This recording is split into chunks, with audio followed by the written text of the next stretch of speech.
ही दुख प्राप्त हो जाता है। मैत्रेय मुनि से विदुर जी ने प्रश्न किया, हे मुनिवर, इस रहस्य को हमें बताइए। श्री सुखदेव जी कहते हैं कि जब राजा परीक्षित से कि हे राजन, जब विदुर जी ने मैत्रेय मुनि से प्रश्न किया, उस प्रश्न को सुनकर के मैत्रेय मुनि ने विदुर जी की बड़ी प्रशंसा की। साधु पिष्टम त्वया साधो लोकान् साध्वनुगृह्णता कीर्तिं वितन्वता लोके आत्मनो धूक्षजात्मनः। हे विदुर जी, आपको साधुवाद है। आपने सब जीवों पर अनुग्रह करके आपने ऐसा प्रश्न किया है, और आप तो श्री वेदव्यास जी के औरस पुत्र हैं, इसलिए आपने ऐसे सुंदर प्रश्न को किया है। श्री मैत्रेय मुनि ने उसी प्रश्न को सुन करके संपूर्ण सृष्टि की रचना का वर्णन बताया है। ब्रह्मा जी की जो अनेक प्रकार की सृष्टि हुई है, उद्भिज, अंडज, पिंडज, जरायु। उद्भिज का मतलब है जो पृथ्वी को फाड़ करके निकले वृक्ष इत्यादि। पिंडज जो पिंड में बंधे हुए निकले। अंडज अंडे में पक्षी इत्यादि जो अंडे से बाहर निकलते हैं। जरायु बंध करके मनुष्य, पशु इत्यादि। ऐसे भगवान की अनेक प्रकार की सृष्टि हुई है। लेकिन जो मनुष्य की सृष्टि है, मानवों की सृष्टि है, वह जब भगवान ब्रह्मा जी ने मन से मनु को प्रकट किया, सतरूपा को जोड़ा बना करके, तब से मैथुनी क्रिया के द्वारा तिनते भई नर सृष्टि अनुपा। हम सब मनु की संतान हैं। अब कोई मनु को गाली दे तो उसका मन है, लोग तो अपने बाप को भी गाली देते हैं, लेकिन हम सब मनुवादी हैं। और मनु स्मृति को जलाने से अच्छा है उसको पहले पढ़ें, उसको चिंतन करें। मनु स्मृति में एक एक सूत्र जो लिखा है वह जीव मात्र के कल्याण के लिए लिखा है। हमारे सनातन परंपरा का संविधान है मनु स्मृति, उसको हम चिंतन करें।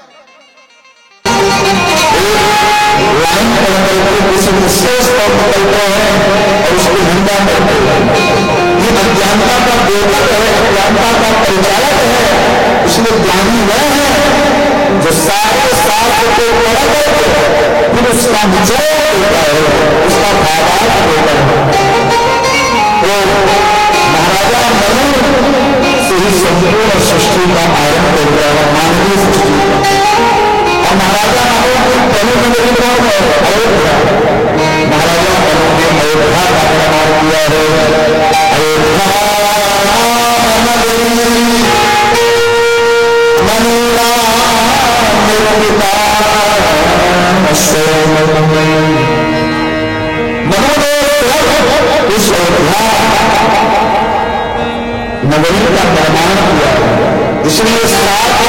अयोध्यापुरी सर्वश्रेष्ठ पुरी है। अयोध्या, मथुरा, माया, काशी, कांची, अवंतिका, पुरी, द्वारावती चैव सप्तैते मोक्षदायिका। ये और 5 महीना बाद उसका संपूर्ण शरीर निर्माण होकर के उसमें प्राण आता है। 7वें महीने से उसकी चेतना आ जाती है। वह जानता है कि मैं कौन हूं, मैं कहां हूं, मैं फंसा हुआ हूं। वह भगवान का बार बार चिंतन करता है, बार बार पुकारता है। उस मल के गड्ढे में पड़े पड़े जब माता खट्टी चीजें खाती है तो उसको दर्द होता है। जब ज्यादा तीखी वस्तुएं खाती हैं तब भी कष्ट होता है।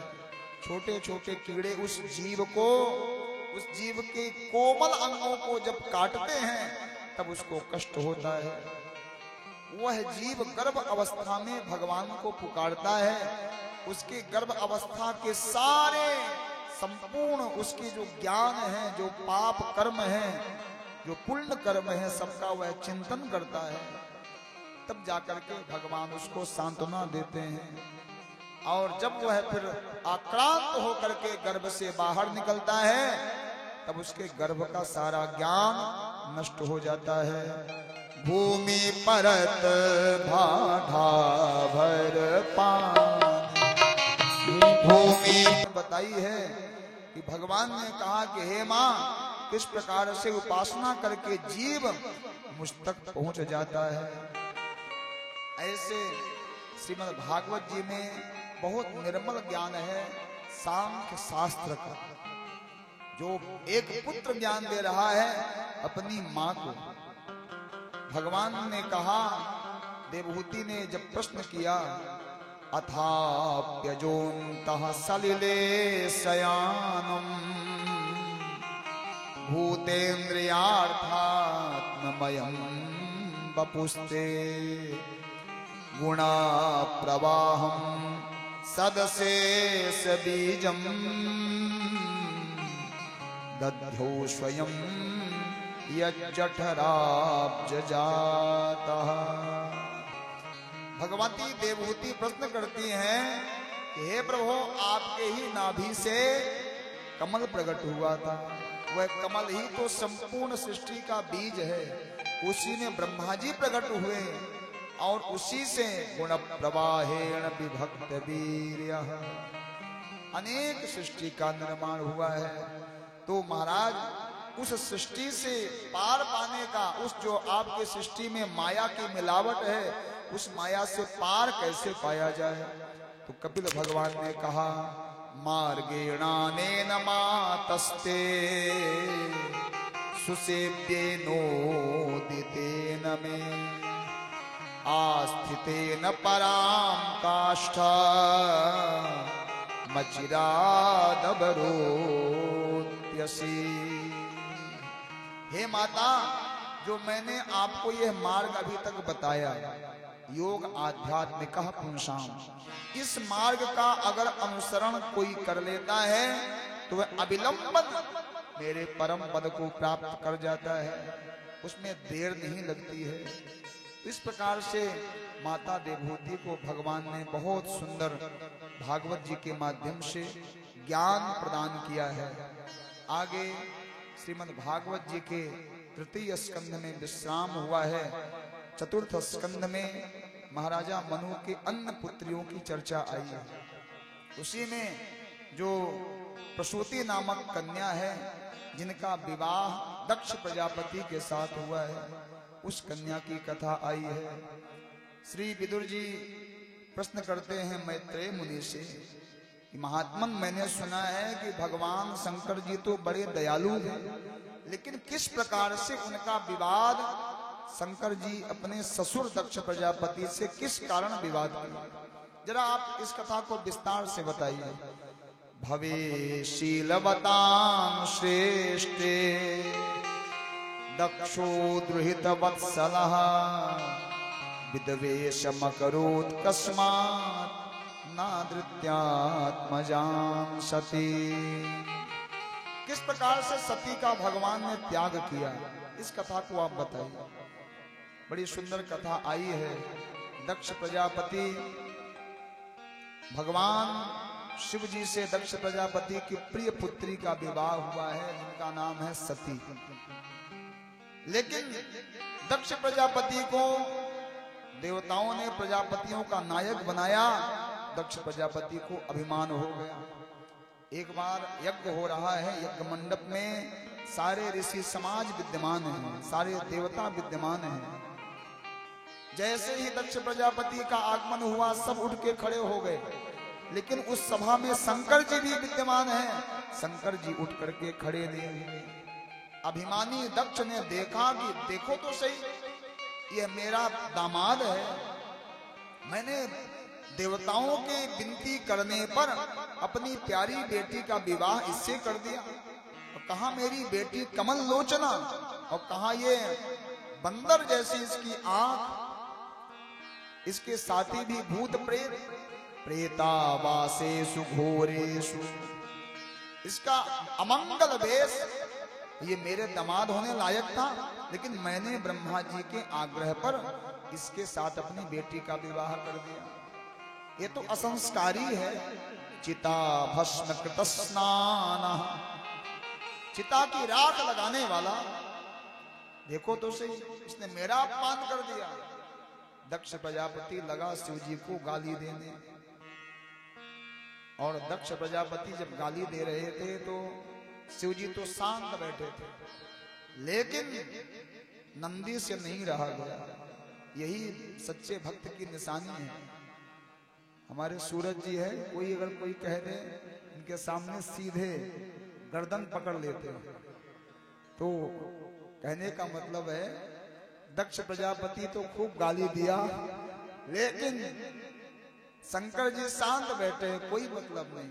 लेकिन जब नंदीश्वर के कान में शब्द सुनाई पड़ा, नंदीश्वर ने कहा दक्ष प्रजापति खबरदार, अगर एक शब्द भी अब कहोगे तुम्हारे मस्तक को काट करके इसी हवन कुंड में समाप्त कर देंगे।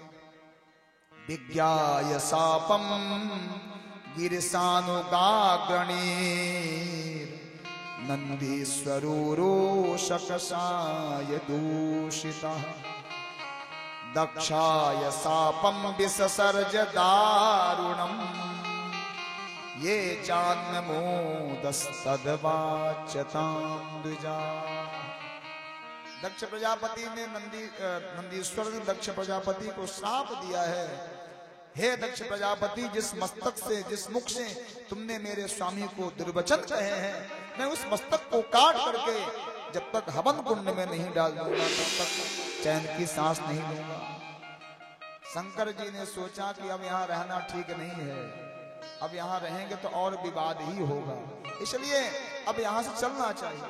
शिव जी कैलाश में आ गए, शंकर जी कैलाश में आए, लेकिन जब विवाद घर में हो जाए तो घर में सुख नहीं मिलता है। शंकर जी तुरंत माता देवी सती से आग्रह किए कि हे सती, अब आप कैलाश को संभालो, मैं भगवान की कथा सुनने जा रहा हूं।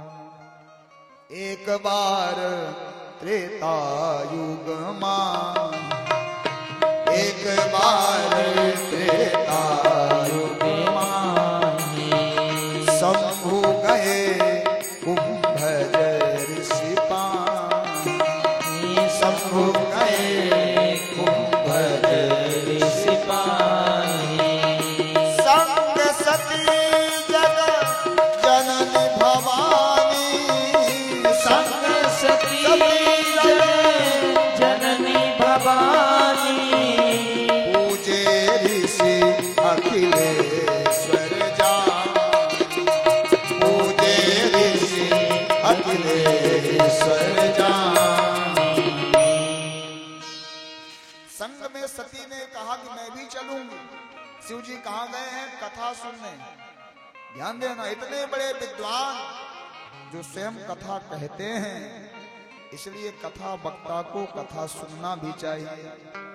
केवल कथा कहने के चक्कर में पड़ोगे तो आनंद नहीं मिलेगा। इसलिए कहत सुनत रघुपति गुण गाथा। भगवान शंकर जी कथा कह भी रहे हैं और कथा सुन भी रहे हैं। यह प्रयागराज वह भूमि है जहां भरद्वाज जी कथा वक्ता हैं, लेकिन जब भरद्वाज जी ने देखा कि आज प्रयाग में गंगा स्नान करने के लिए याज्ञवल्क मुनि विराजे हैं, याज्ञवल्क मुनि को देखते ही भरद्वाज जी उनके चरण को पकड़ लिए। महात्मा, अब आप मुझे कथा सुनाइए, मैं आपके मुख से कथा सुनना चाहता हूँ। मैंने खूब कथा सुनाई, लेकिन अब मेरा मन है मैं भी कथा को सुनूं। तो आज भरद्वाज जी याज्ञवल्क जी के चरणों को पकड़ लिए। याज्ञवल्क मुनि परम विवेकी, भरद्वाज राखे पद टेकी। आज भगवान शिव जी भी कथा सुनने गए। कहां? कुंभज ऋषि के पास। कुंभज ऋषि ने जैसे देखा शिव जी आ रहे हैं, साष्टांग लेट गए। देवी सती को चिंता हुई कि जब ये महाराजे प्रणाम कर रहे हैं साष्टांग, ये कथा क्या सुनाएंगे। देवी सती ने सोचा कि जब कथा वक्ता ही कथा श्रोता को प्रणाम करें, ये कथा क्या सुनाएंगे। और जहां कुंभज ऋषि भगवान शिव जी को साष्टांग करके खड़े हुए, तो शंकर जी भी कुंभज ऋषि के साष्टांग लेट गए। अब तो देवी सती ने सोचा कि आज दो दो पागलों की मुलाकात हुई है।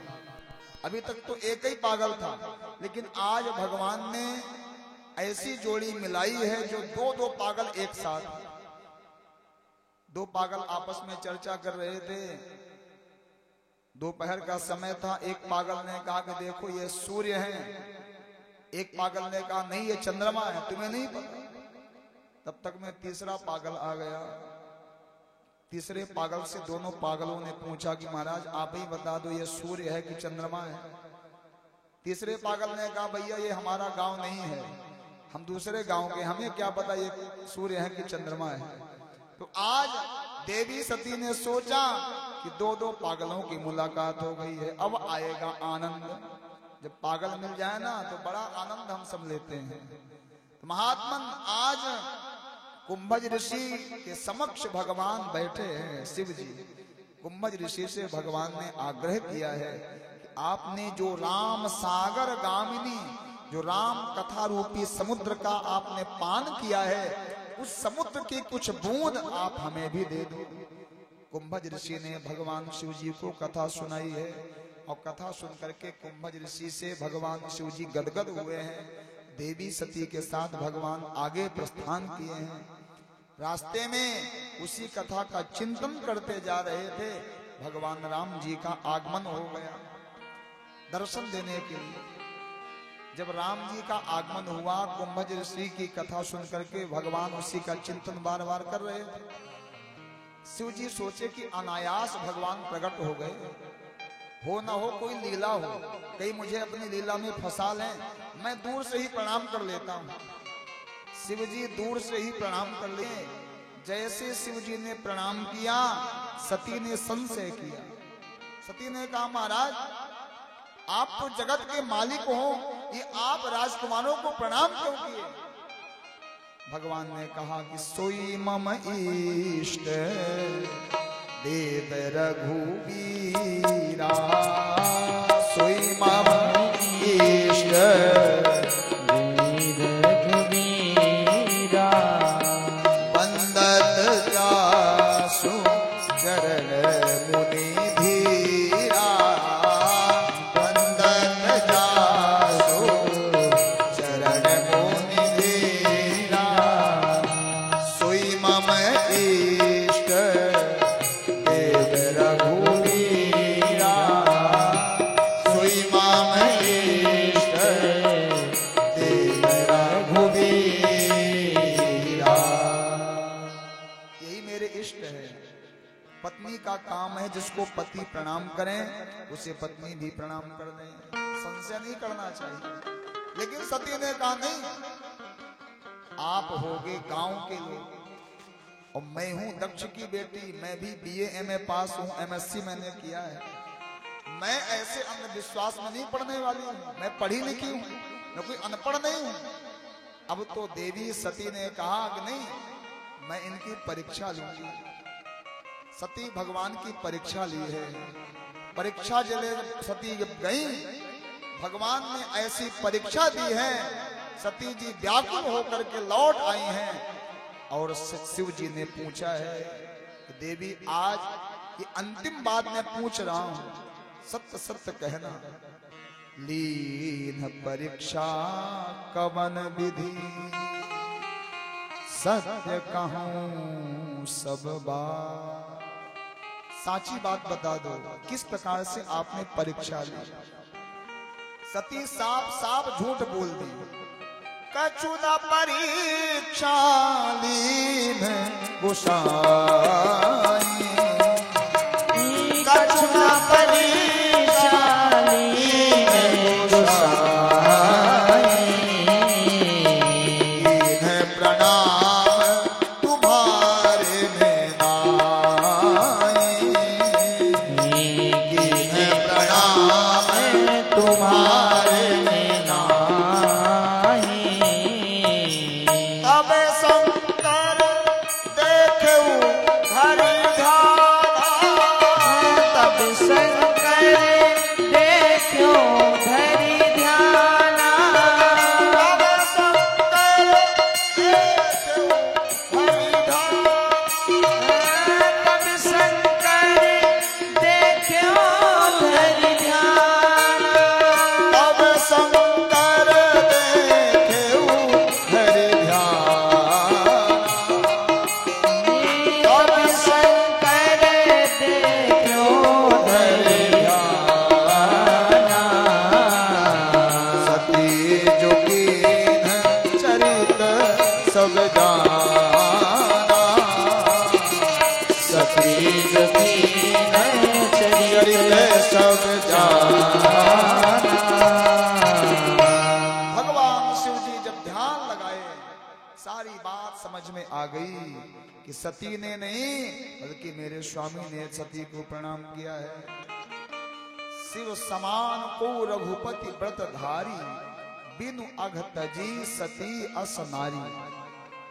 आज भगवान शिव ने विचार किया, इसने मेरी मां का वेश बनाया, मैं इसका त्याग कर दूंगा। भगवान ने सती का त्याग कर दिया है और समाधि में बैठ गए। बीते संबत सहस 87 तजी समाधि शंभु अविनाशी। भगवान शिव जी जाग रहे हैं, जरा जागने का नियम देखना, हमें किस प्रकार जागना चाहिए। जागने का तात्पर्य है कि भगवान का नाम मुख में आ जाए। जब तक भगवान का नाम मुख में नहीं है तब तक हम जाग नहीं रहे हैं, तब तक हम सो रहे हैं। लेकिन जैसे भगवान का नाम मुख में आ जाए, गोस्वामी जी कहते हैं मानस में, जानिए जब ही जीव जग जागा, जब सब विषय विलास विरागा। जब सारे विलास सारे भोग से तृप्ति हो जाए, उसी को जागना कहते हैं। इसलिए हम प्रयागराज जागने आए हैं। सोना होता तो घर में ही सो लेते, लेकिन जागने के लिए हम प्रयागराज में आए हैं। ये भूमि हमें जगा रही है, जागृत कर रही है, ऐसी भूमि है। तो हम आप सब पूज्य जगत गुरु भगवान के चरणों में बैठ करके अपने मन को जगा रहे हैं। आज भगवान शिव जी जगे हैं। राम नाम शिव सुमिरन लागे, जाने सती जगत पति जागे। शिव जी जब जगे तो राम राम कहने लगे। शिव जी को सती ने पुनः प्रणाम किया और जैसे सती जी सामने आई, भगवान फिर से कथा कहने लगे। सती ने माथा पीटा कि बाबा 87,000 वर्ष बाद जागे, फिर से कथा। जब कथा शुरू हुई, दक्ष प्रजापति ने एक उपाय किया। दक्ष प्रजापति ने शिव जी के अपमान के लिए एक यज्ञ किया है। सबको निमंत्रण दिया है केवल शिव जी के अलावा, और निमंत्रण कार्ड में टिप्पणी लिख दिया था कि जो भी देवता आए तो कैलाश होके आए, और कैलाश में बाजा बजाते हुए आए। सारे देवताओं का विमान जाने लगा। देवी सती बार बार पूछती हैं, प्रभु ये विमान कहाँ जा रहे हैं। देवी सती से भगवान शिव जी ने कहा, देवी तुम कथा में ध्यान दो, विमान मत देखो। लेकिन सती ने हट किया। भगवान शिव जी ने कहा कि तुम्हारे पिता के यज्ञ में जा रहे हैं। देवी सती ने बताया कि महात्मन, हे प्रभु, अगर मेरे पिता यज्ञ कर रहे हैं, उस यज्ञ में हमें भी चलना चाहिए। अरे महाराज, आप भी अगर स्त्री होते तो मायके जाने का सुख जानते। मायके में आनंद, बूढ़ी माता भी मायके में जब जाती हैं तो मायके का अलग ही आनंद है। मायके में अलग ही स्वरूप होता है, अलग ही आनंद आता है। लेकिन कब तक? जब तक माता पिता है तभी तक मायका है। ध्यान देना, माता पिता नहीं है फिर मायका किसी काम का नहीं है। इसलिए माता पिता जिसके हैं उसी का मायका मायका है। देवी सती ने भगवान शिव जी को समझाया, हे प्रभु, प्रजापतेस्ते स्वसुरस्य सांप्रतम निर्यापितो यज्ञमहोत्सवः किल वयं च तत्राभिसराम वामते यद्यर्थितानि विबुधा प्रजन्ति। आप अपने ससुराल जाओगे, वहां आपकी मुलाकात सबसे हो जाएगी, मैं भी अपने बहनों से मिल लूंगी। तस्मिन् भगिन्यो मम भर्तुभिस्वकै ध्रुवं गमिष्यन्ति सुहृदृक्षवः अहं च तस्मिन् भवताभिकामये सहोपनीतं परिबर्हमर्हितुम्। देवी सती ने भगवान शिव जी को खूब मोह के बंधन में बांधने का प्रयास किया। वहां आपके साली मिलेंगे, आपसे मजाक करेंगी, हंसी विनोद होगा, लेकिन भगवान शिव जी ने कहा कि देवी, जहां अपमान होता है वहां नहीं जाना चाहिए। आवत ही हर्षे नहीं नयन नहीं सने तुलसी तहां न जाइए चाहे कंचन बरसे में। वहां जाओगे तो अपमान ही अपमान होगा, लेकिन सती नहीं मानी, सती ने हट किया है। अंत में सती वो भगवान शिव ने आज्ञा दी है, सती जी गई हैं, लेकिन दक्ष प्रजापति भी तैयारी किया था कि सती अगर धोखे से आ भी जाए, सब मिलके उसका अपमान ही करना। सती का चारों ओर अपमान हो रहा है।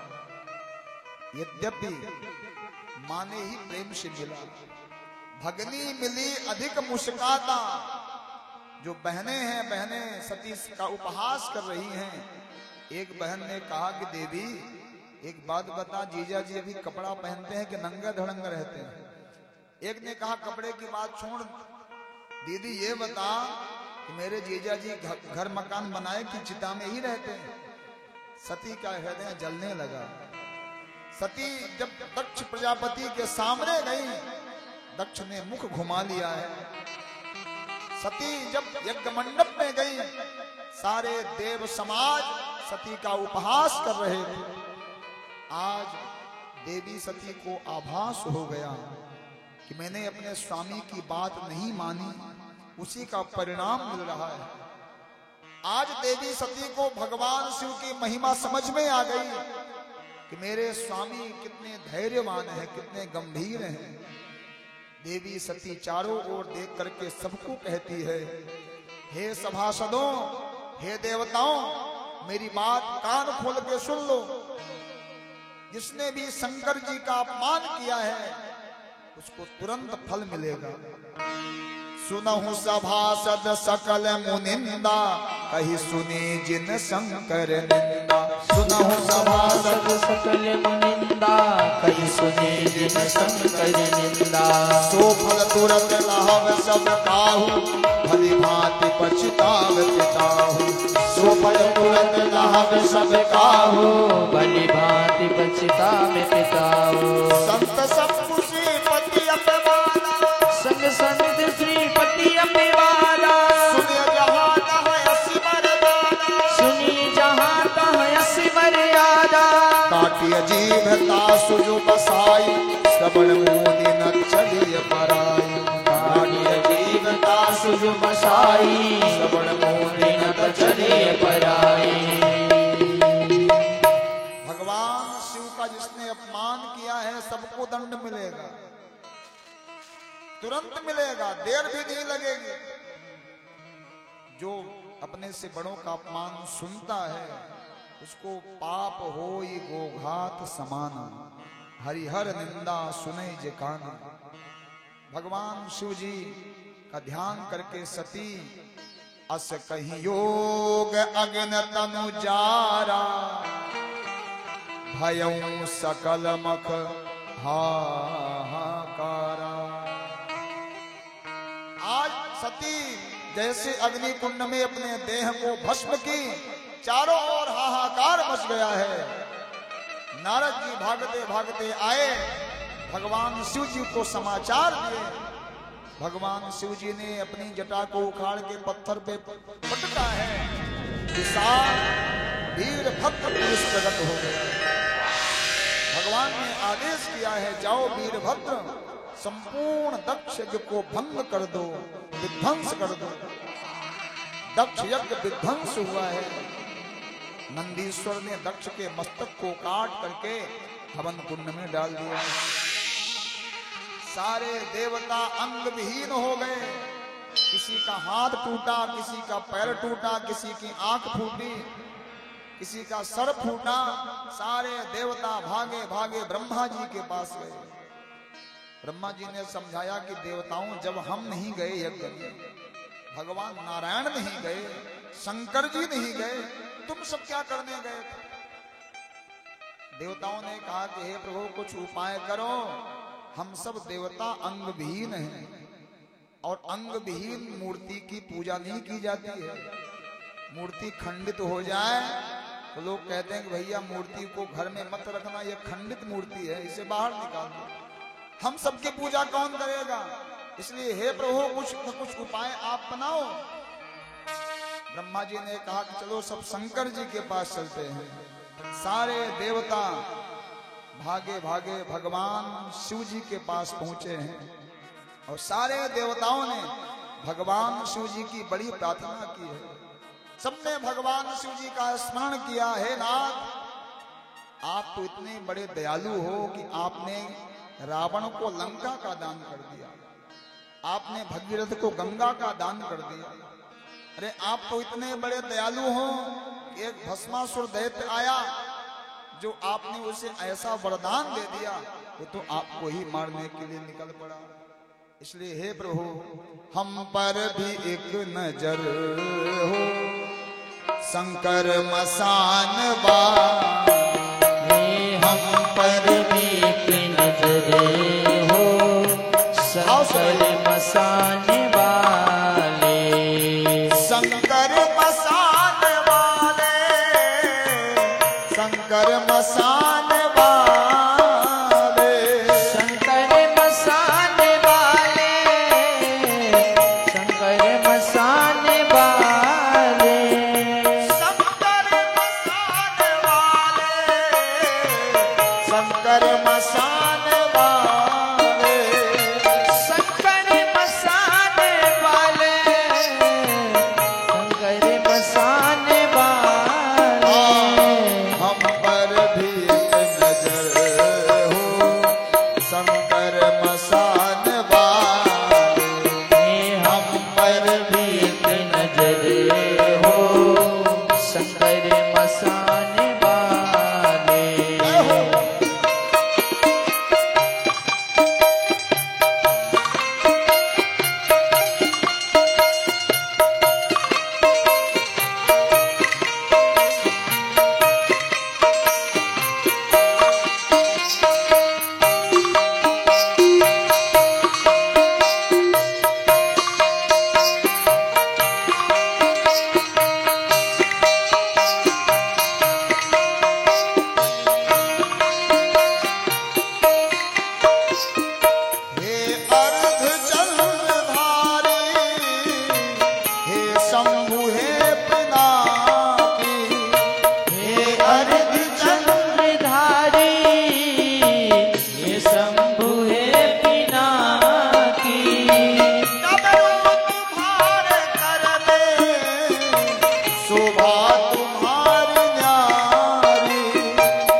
की वंदना की है, भगवान प्रसन्न हुए हैं।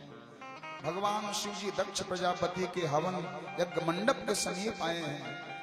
ब्रह्मा जी ने दक्ष प्रजापति के मस्तक में धड़ में बकरे का मस्तक जोड़ दिया है। दक्ष प्रजापति पर प्राण फूंके हैं। दक्ष प्रजापति पुनः खड़े हुए हैं, भगवान शिव जी की बड़ी वंदना किए हैं। भूया अनुग्रह अहो भवता कृतो दंडस्तया मयि भृतो यदपि प्रलब्धः ना ब्रह्म बंधुषु च मां भगवन्नवज्ञा तुभ्यं हरेश्च कुत बद्धिता व्रतेषु। दक्ष प्रजापति ने कहा, भूया अनुग्रह अहो भवतां कृतो। आपने मुझ पर बहुत बड़ा अनुग्रह किया है, जो हमें दंड दिया है। माता पिता गुरु किसी को दंड दें, वह दंड नहीं है, वह उसका पुरस्कार है। आपने ऐसा दंड दिया है, हमारा सारा अज्ञान दूर हो गया, हमारा सारा अभिमान नष्ट हो गया। अब मैं आपके शरण में हूँ। दक्ष प्रजापति पर भगवान शिव जी बड़े प्रसन्न हुए हैं। दक्ष यज्ञ की भगवान ने पूर्ति की है। इसके बाद सारे देवताओं के भगवान ने अंग को पुनः वापस किया है। कुल शंकर भगवान की जय। इसके आगे का प्रसंग हम सब कल पुनः 2:30 बजे से श्रवण पान करेंगे। आज 2 बजे से विराट संघ सम्मेलन, सबको ध्यान देना है। आज वह मंच यहाँ सजेगा जो इन आंखों से हम दिव्य दर्शन करेंगे महापुरुषों का, और महापुरुषों का आशीर्वचन श्रवण पान करेंगे। प्रातः स्मरणीय वैकुंठवासी पूज्य श्री स्वामी गोविंद रामानुजाचार्य, पूज्य गोकर्णाचार्य स्वामी जी के 30वीं पूर्ण स्मृति उनके समस्त शिष्य परिकरों के द्वारा प्रतिवर्ष प्रातः स्मरणीय पूज्य जगत गुरु स्वामी जी के पावन सानिध्य में मनाई जाती है। ये अवसर हम सब की प्रतीक्षा, हम सब इस अवसर की प्रतीक्षा करते रहते हैं। तो आज हम सब उस अवसर का लाभ प्राप्त करेंगे। हमारे सभी कल्पवासी, सभी तीर्थयात्री, आसपास के शिविरों के सभी जो कल्पवासी हैं, सबको निमंत्रण दिया जा रहा है। आप सब लोग सायंकालीन सत्र में 2 बजे से भगवान की मंगलमय चर्चा को श्रवण पान करने के लिए विराजेंगे। रमण हरि बोल, जय जय राधा रमण हरि बोल, जय जय राधा रमण हरि बोल, जय जय राधा रमण हरि बोल, जय जय राधा रमण हरि बोल, जय जय राधा रमण हरि बोल, जय जय राधा रमण हरि